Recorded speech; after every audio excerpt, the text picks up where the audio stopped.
My name is Rachel Harris, and I'm turning 33.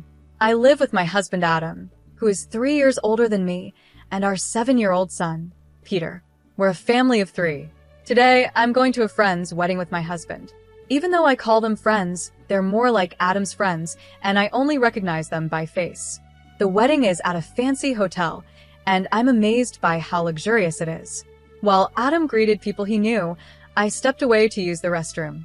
As I was walking back to the ceremony, I heard a rude voice say, "Oh, look at that defective person. Why are they even here?" I thought, what? Who are they talking about? It felt like the people nearby were saying mean things on purpose, loud enough for me to hear. It wasn't just gossip, it was clearly offensive. But no one spoke directly to me. I didn't want to deal with such rude behavior, so I walked away. Suddenly, I heard someone shout, "Hey, ugly, can't you hear me?" I ignored it and kept walking. My name isn't ugly, and I wasn't going to let them bother me. But then, I heard quick footsteps behind me. Before I knew it, someone grabbed my arm tightly and it hurt. "Wait a minute. I'm talking to you," a woman shouted. I looked at her and pulled my arm away. She stumbled backward, acting all dramatic. Another woman rushed over to help her, giving me a dirty look. "Lauren, are you okay? Why are you being so rough?" she asked, glaring at me. What's going on? Who are you?" I asked, confused. She snapped back. "Who am I? You really don't remember me, do you? How rude." When I asked that, she raised her eyebrows, surprised. "Huh? What are you talking about? Do you really think you have the right to act like this, with just a high school diploma? If you've forgotten, let me remind you I'm your sister, Lauren. Does that name ring a bell? And this is our mother. Can you honestly say you've forgotten your own mom?" I thought for a moment and nodded slightly. Maybe there was someone with that name in my past, but I didn't want to waste time talking seriously with them. My response only made them angrier. At that moment, 3 men hurried over. "What's going on?" "We could hear the shouting from over there." "Lauren, aren't you ready yet? You're still in your regular clothes you need to change for the wedding," one of them, who she called Dad, said.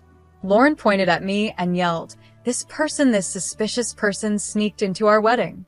Get her out of here right now." The 3 men reacted very differently. The one she called Dad looked at me with wide eyes and then a clear look of displeasure.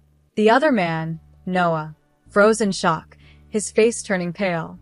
"Why is Rachel here on such a happy day?" Noah asked, his voice unsteady. "She must have snuck in by mistake. It's unbearable. Someone call security." "Wait, watch what you're saying," Noah quickly added, his face still pale. "This person is—" While the man called Dad agreed with Lauren, Noah tried to intervene. I muttered under my breath, "You really know nothing," but no one heard me. Just then, Adam appeared. "Rachel, there you are. I've been looking for you." Everyone turned to him. I smiled slightly and said, "Sorry, I got caught up with some strange people on my way back." I moved closer to Adam. He quickly assessed the situation, understanding it right away. Lauren's face changed when she saw me standing next to Adam, glaring at me with anger.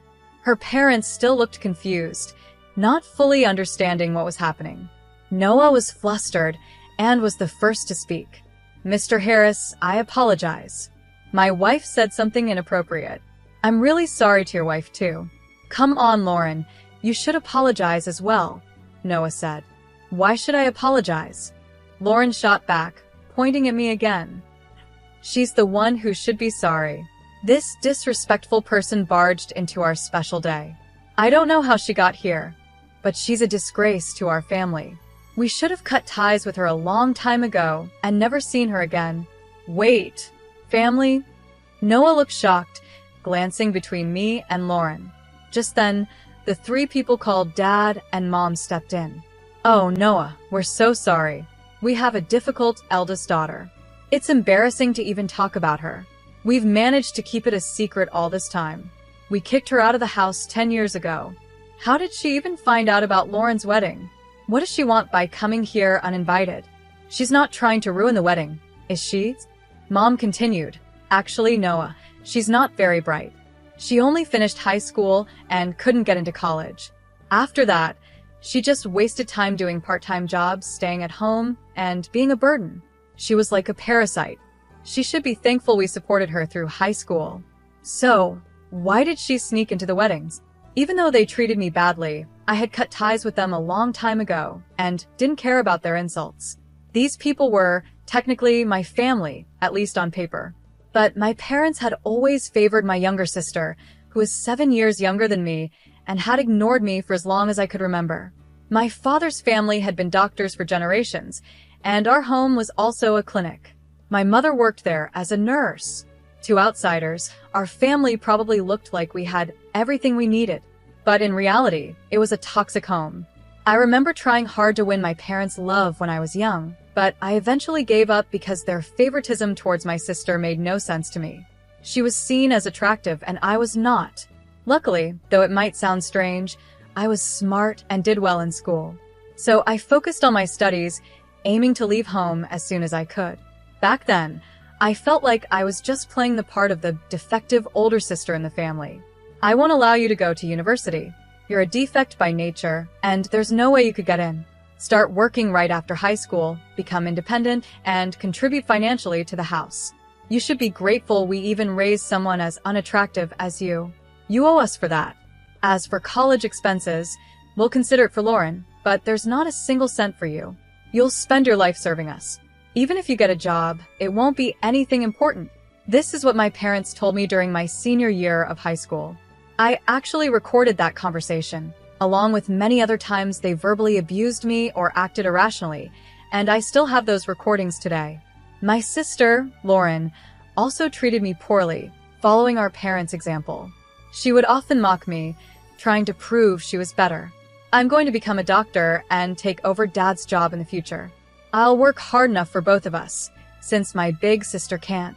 Oh, that's wonderful. Yes, learn from her mistakes, and dear best, Lauren. Don't worry, we'll support you fully, unlike your sister. You're truly our pride. They would have conversations like this right in front of me, as if I wasn't there. It felt like watching a bad play. After high school, I worked different part-time jobs for about 4 years. I still lived at home, even though they called me a burden. They wouldn't let me leave because they wanted to use me when it suited them. But secretly, I rented an apartment. Even though my family kept saying, "We won't forgive you if you do this," or "We won't allow that," I realized after turning 16 that I didn't need their permission anymore. Of course, there were challenges like needing a guarantor for some things, but I made it work. I also intentionally reported less income for my part-time jobs so they couldn't demand much money from me. I started investing, slowly building up my savings. When Lauren was preparing for her high school entrance exams, she claimed she couldn't concentrate with me around, and I was kicked out of the house. My parents probably thought I'd come crawling back, but for me, it was the perfect chance to finally be independent. They must have been surprised that I, the daughter they thought was incapable, never returned. But soon, it didn't matter to them. For my parents, having Lauren was enough. Now, 10 years have passed since then. I overheard a heated argument between Lauren and a man named Noah. Today was their wedding day, so now they're married. Although my sister's name was on the invitation, I didn't think much of it at the time because I had already lost interest in this family. Why are you taking her side? I've been saying she's suspicious. Just her being here ruins the mood. Kick her out. Lauren demanded. Noah replied, I've told you several times. I invited these people. You even checked the invitations with me, remember? They're official guests, so you should apologize for what you said earlier. Hearing this argument so close to their wedding was unsettling. Just then, my father suddenly looked surprised and said, Wait, isn't he the son of the head of Harris General Hospital? My mother was equally surprised. Harris General Hospital? The famous one? He's the son of the head doctors? Lauren added, shocked. In the middle of their stares, Adam introduced himself with a smile. Nice to meet you.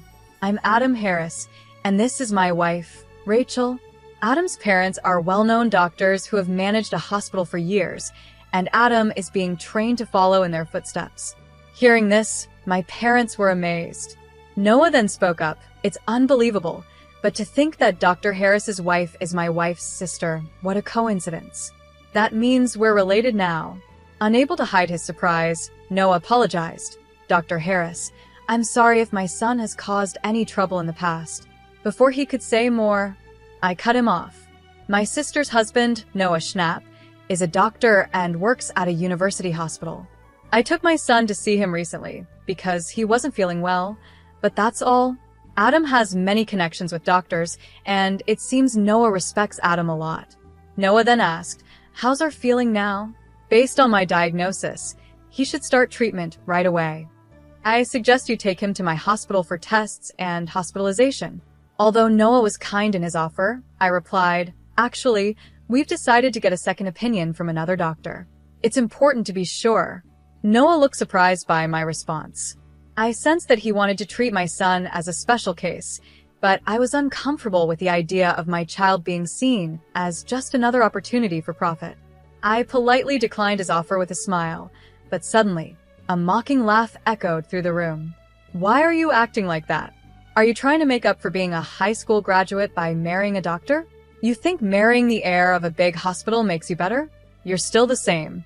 Your education hasn't changed, and you think too simply. You actually have a child? Poor kid, with you as his mother," Lauren sneered. "Hey, Lauren, please stop. We're family. Why do you keep saying such things?" Noah tried to calm her down, but Lauren glared at him, standing firm in her opinion. Then Adam spoke. "Rachel, are these people really your family?" he asked with doubt. "No," I replied. "They can't be called family anymore. A real family wouldn't suddenly scold you for no reason or refuse to feed you just because you spilled a little food. They wouldn't give me old, secondhand clothes they found in a dumpster while laughing and comparing them to the fancy clothes they gave my sister. They wouldn't throw away my school materials, saying I'm too stupid to need them, or ruin my textbooks by soaking them in water." I continued, "A real family wouldn't strip you naked in the winter for not lending a book to your sister or lock you in a hot shed in the summer. They wouldn't sell your belongings behind your back or tell you directly that you're expected to work for them for life. People in town noticed the unfair way the clinic treated us and suspected abuse. It's no surprise no one takes their kids to their clinic anymore. It's amazing no one reported it when we were younger. Now their business is failing, and they don't even realize it's their fault." As I calmly revealed the cruel things from my past, Noah looked shocked. My parents were equally stunned when they realized I knew about the clinic's financial struggles since I left. My in-laws had discovered this information while investigating, deeply sympathizing with what I went through. Adam felt the same and had looked into my parents' clinic, possibly as a form of justice. Lauren interrupted, shouting, "Stop it. Stop lying. We didn't do any of that. It's your fault for being a failure." "Noah, don't believe her." But it was too late. Noah looked at her with disdain. I thought to myself, none of this would have happened if she had just ignored me and walked away back then. But then Noah spoke up. "No, actually, it's you who's lying." "Me? Lying about what?" Lauren responded in disbelief. "That Mrs. Harris only graduated high school. She has a college degree, is a successful businesswoman, and the CEO of a company that provides food for hospitals, including ours," Noah explained. "CEO?" my sister gasped in shock, staring at me like she couldn't believe it. My parents looked just as surprised. "Stop lying. She's just a high school graduate." "Are you saying she went to college behind our backs without us knowing?" my mother accused. "Yes, I did go to college," I replied calmly. "I was already an adult, and I didn't need to tell strangers who aren't my family." "What are you saying? How can you speak to your parents like that?" "We didn't give you permission to go to college," my father shouted. "Why would I need your permission?" I replied calmly, and they couldn't hide their anger. After high school, I worked various jobs and saved a good amount of money. I used that money to pay for college because there was still so much I wanted to learn and achieve. Living on my own gave me freedom, and I proved I could do anything. While in college, I started my own business. That's also when I met my husband. Looking back, it fills me with a lot of emotion. Meanwhile, my sister mumbled to herself, her face pale. "I can't believe it. I always thought she was the useless sister who couldn't do anything on her own, that she would be nothing after being kicked out. But she graduated from college, became a CEO, and married the heir of a major hospital. Why? I thought I would be the successful one. Why is she more successful than me? Why does she look happy?" "Why indeed?" I replied. Maybe it's because, despite being treated unfairly, I never gave up and kept working hard. Maybe luck helped a little too. I looked at my sister firmly, then revealed something shocking. By the way, I heard you dropped out of middle school. Is that true? This revelation left everyone, including my parents and Noah, completely stunned. What? What are you talking about? Who dropped out of middle school? My sister snapped back, though I admired her attempt to deny it. I heard from a distant relative, someone who has always been kind to us. I continued. When I left home, you thought you could easily get into a top school without studying. You went into the exam unprepared and ended up writing almost nothing, which led to you failing as expected. After that, you started acting out at home and shut yourself away for a long time. You only came back into society when our parents introduced Noah as a suitable husband for you, I explained. As I spoke, Noah's face grew more serious, while my parents and sister turned pale. The information came from a distant cousin on my father's side, who is known for being good at gathering details. Though we only met a few times when I was a child, he looked after me and even acted as my guarantor. You're lying. What are you talking about? My sister protested, trembling. But I continued. Actually, the claim that you work in medical administration is also false, isn't it? In reality, you don't have the qualifications and you're only doing basic tasks, not handling any real responsibilities. At least some professional ethics are being followed. Stop it. You're lying. All of it is false, she cried out. Maybe, I replied calmly. What I heard was just a rumor. Whether you believe it or not is up to you. At that, my sister quickly turned to Noah, studying his face. He looked doubtful, confused, and clearly disappointed. Lauren, you told us you graduated from a prestigious women's university, had qualifications, and were helping with your family's hospital. Was that all a lie? Falsifying your academic background is fraud. Have you deceived me?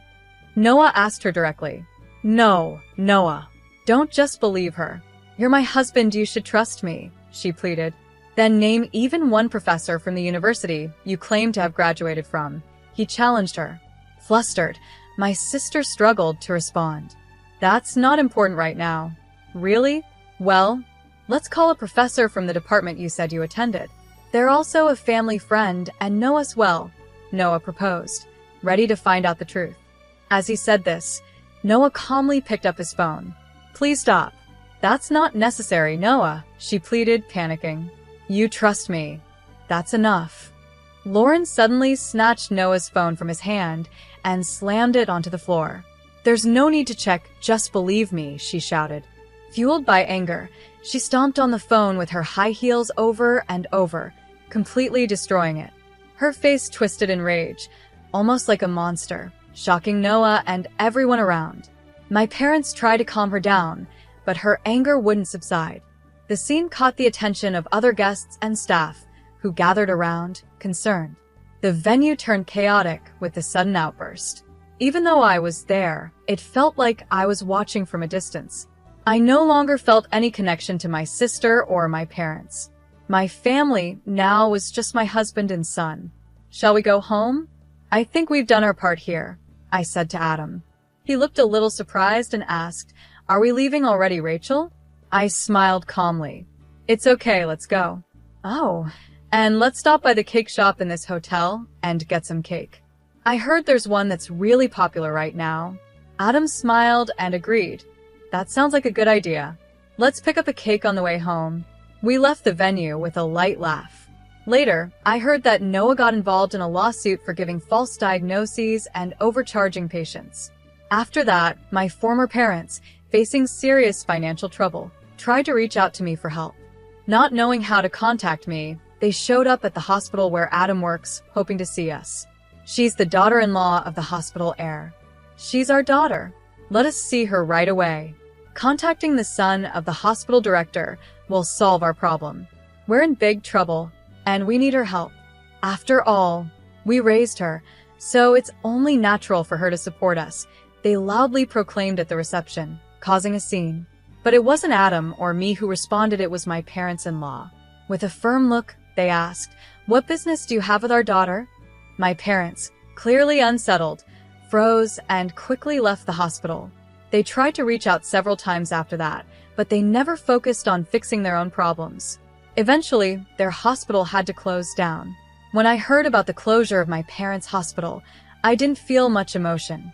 Instead, I felt a sense of relief, like they were finally facing the consequences of their actions. It was one of the most refreshing moments for me. Later, I learned that Lauren and Noah had divorced. I was surprised their marriage had even lasted a few months. The lawsuit Noah was involved in, along with his dismissal from the hospital, must have seriously damaged their relationship.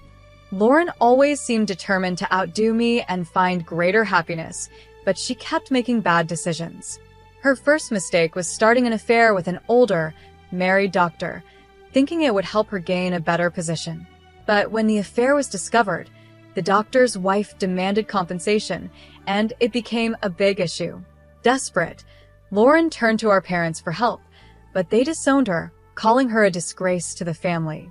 I don't know what happened to her after that, but she had struggled since failing her high school entrance exams and had spent a long time isolated at home.